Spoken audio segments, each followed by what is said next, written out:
ইরানের সঙ্গে ২ সপ্তাহের যুদ্ধবিরতির মেয়াদ ফুরিয়ে আসতেই নতুন করে সংঘাত শুরুর শঙ্কায় ছিল গোটা মধ্যপ্রাচ্য।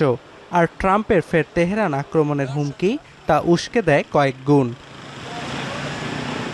তবে স্বস্তির খবর হলো, যুদ্ধবিরতির মেয়াদ ফুরোনোর কয়েক ঘণ্টা আগেই তেহরানের সঙ্গে এর মেয়াদ বাড়ানোর ঘোষণা দিলেন ট্রাম্প। ট্রুথ সোশ্যাল পোস্টে ট্রাম্প জানান, মধ্যস্থতাকারী দেশ পাকিস্তানের অনুরোধে আলোচনা শেষ না হওয়া পর্যন্ত ইরানে হামলা চালাবে না ওয়াশিংটন। নোভা এলইডি টিভি, ঝকঝকে ছবি, নিখুঁত শব্দ, ৫ বছরের ওয়ারেন্টি। নোভা মানি সঠিক মান, নিশ্চিত সেবা। তবে যুদ্ধবিরতির মেয়াদ বাড়লেও ইরানের নৌবন্দর অবরোধ প্রত্যাহার করেনি ওয়াশিংটন।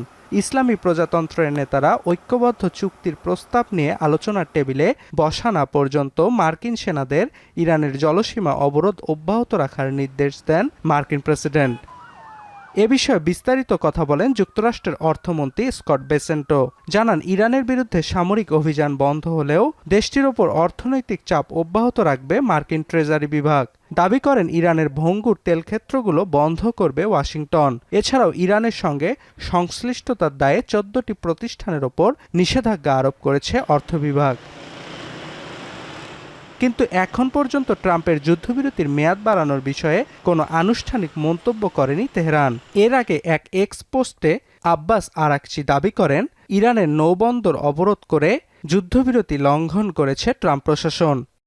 তবে যুদ্ধবিরতির মেয়াদ বাড়ানোয় ট্রাম্পের প্রশংসা করেছেন জাতিসংঘ মহাসচিব অ্যান্তনিও গুতেরেস ও পাকিস্তানের প্রধানমন্ত্রী শেহবাজ শরীফ। অর্ণব প্রসাদ, এখন বিশ্ব।